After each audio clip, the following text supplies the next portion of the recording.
Shalom Aleichem Besem Yeshua Mashiach, Bapak Ibu yang terkasih dalam nama Tuhan Yesus Kristus.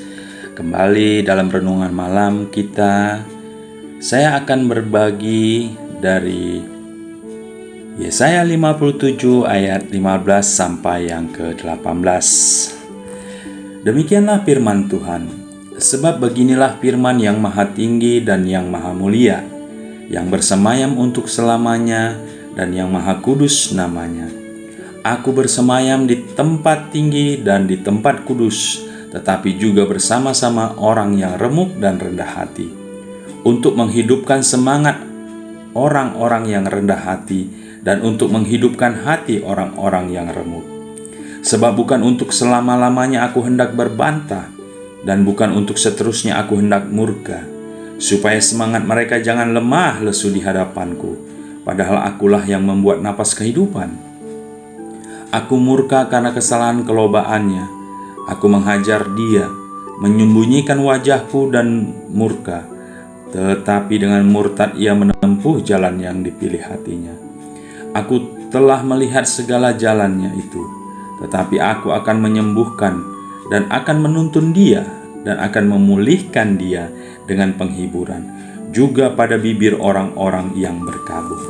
Bapak Ibu yang terkasih dalam nama Tuhan Yesus, setelah kita membaca ayat Yesaya 57 ayat 15 sampai 18, maka judul renungan malam kita kali ini saya beri judul 7 sifat non-moral Allah.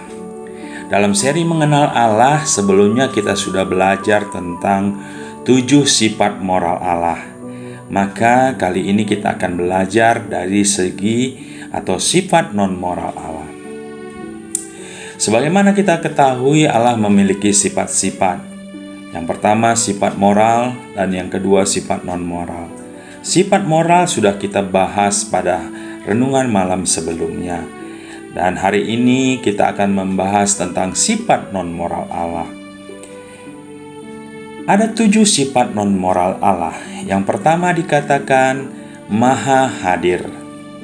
Dalam Mazmur 139 ayat 7-10 dikatakan, kemana aku dapat pergi menjauhi rohmu?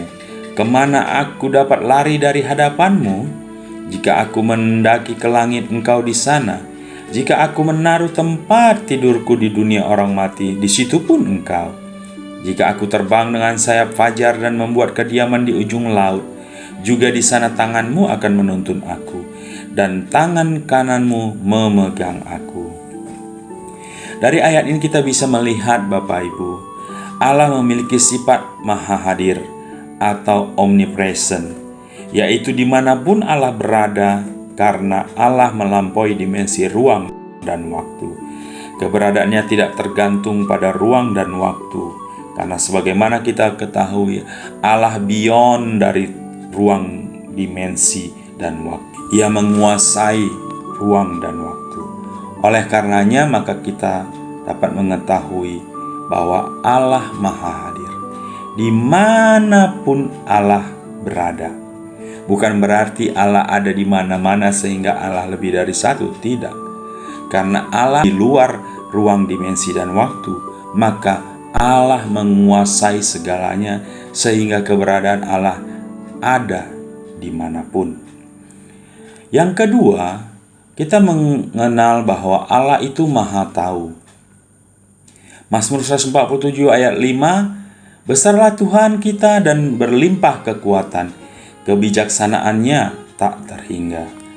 Dalam Yesaya 46 ayat 10 dikatakan, yang memberitahukan dari mulanya hal yang kemudian, dan dari zaman purbakala apa yang belum terlaksana, yang berkata, keputusanku akan sampai dan segala kehendakku akan kulaksanakan.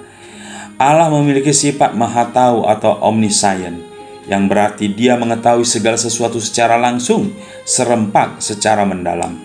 Alkitab menyatakan bahwa pemahaman Tuhan tidak ada batasannya dan tidak ada yang tersembunyi di hadapannya. Jadi kita tahu hari ini bahwa Allah memiliki sifat maha tahu. Tidak ada yang tersembunyi di hadapan Allah. Semuanya terbuka, semuanya tersingkapkan. karena Dia adalah Allah yang Maha Tahu. Yang ketiga, Allah Maha Kuasa. Yeremia 32 ayat 17-18 berkata, "Ah Tuhan Allah, sesungguhnya Engkaulah yang telah menjadikan langit dan bumi dengan kekuatanmu yang besar dan dengan lenganmu yang terentang. Tiada suatu apapun yang mustahil untukmu. Engkaulah yang menunjukkan kasih setiamu kepada beribu-ribu orang dan yang membalaskan kesalahan bapa kepada anak-anaknya yang datang kemudian. Ya Allah yang besar dan perkasa, namamu adalah Tuhan semesta alam." Dari ayat ini kita bisa melihat bahwa Allah memiliki sifat maha kuasa atau omnipoten, di mana Dia sanggup melakukan segala sesuatu yang intrinsik positif, yaitu perbuatan yang tidak bertentangan dengan sifat dan hakikatnya. Jadi Allah sanggup dan mampu melaksanakan apapun. Dia adalah Allah yang tak terbatas. Berbeda dengan manusia yang terbatas, Allah adalah Tuhan yang tak terbatas. Ini adalah sifat yang ketiga. Yang keempat, Allah adalah maha mandiri. Dalam Keluaran 3 ayat 14 dikatakan firman Allah kepada Musa, "Aku adalah Aku," lagi firman-Nya, "Beginilah kau katakan kepada orang Israel itu, Akulah Aku, telah mengutus Aku kepadamu." Allah memiliki sifat maha mandiri atau self-existent, di mana Dia tidak bergantung kepada apapun dan siapapun, melainkan segala sesuatu yang bergantung kepada Tuhan. Dengan demikian, Allah sanggup melakukan apapun dengan dirinya sendiri, dan Dia tidak bergantung kepada apapun, bahkan kepada ciptaannya sama sekali, tapi ciptaannya lah yang bergantung kepada Allah. Sifat yang kelima, kita dapat belajar bahwa Allah tidak berubah.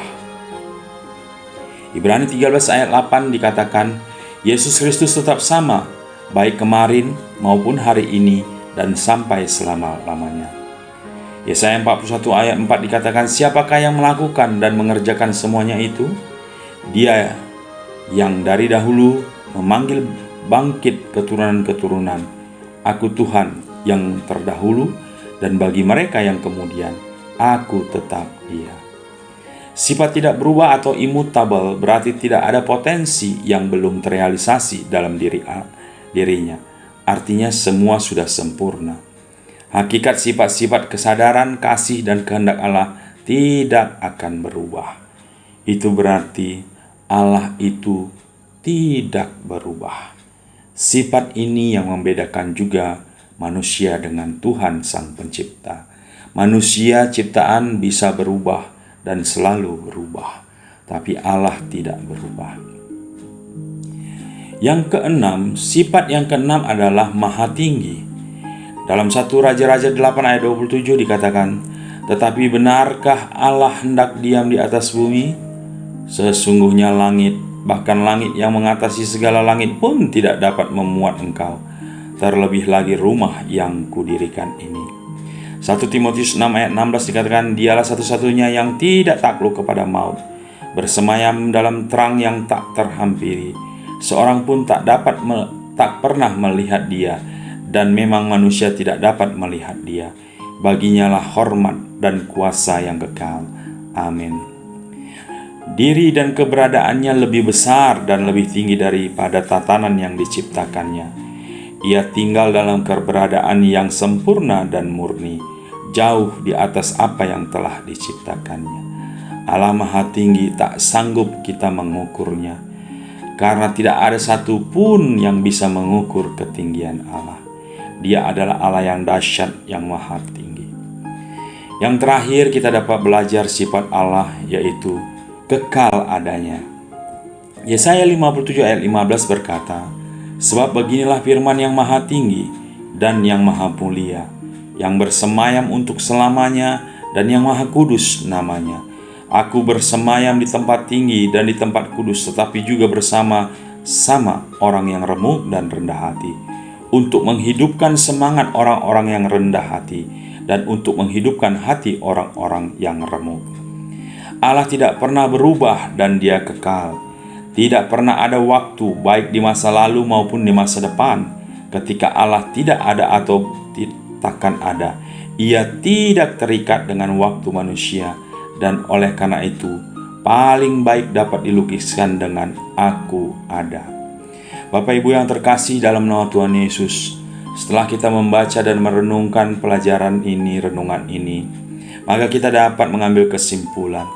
Ada 7 sifat non-moral Allah, yaitu Allah itu maha hadir, Allah itu maha tahu, Allah itu maha kuasa, Allah itu mandiri, Dia tidak bergantung kepada apapun. Kelima, Allah itu tidak berubah. Dan yang keenam, Allah itu maha tinggi melampaui segalanya. Dan yang ketujuh, Allah itu kekal. Ia adalah Alfa dan Omega, tak berawal dan tak berakhir. Dia kekal adanya, karena Dia Tuhan, Dia pencipta. Demikian Bapak Ibu yang terkasih dalam nama Tuhan Yesus, renungan malam ini kita dapat belajar dan mengerti sifat-sifat Allah. Kita tahu siapa Tuhan yang kita sembah. Dia adalah Tuhan yang hidup, yang memiliki sifat-sifat. Oleh karena itu, karena kedahsyatannya, karena kuasanya, maka patutlah kita menyembah dan sujud kepadanya. Demikian Bapak Ibu, sebelum kita akhiri renungan malam ini, mohon dukung, like dan subscribe channel Juginsu Broadcast. Bagikan kepada banyak orang yang belum mengenal Tuhan, sehingga melalui pekabaran Injil, kabar baik, mereka juga boleh diselamatkan. Ketika Bapak Ibu men-share channel ini, Bapak Ibu juga turut serta menginjil, menyampaikan kabar baik itu. Terima kasih Bapak Ibu, Tuhan Yesus memberkati.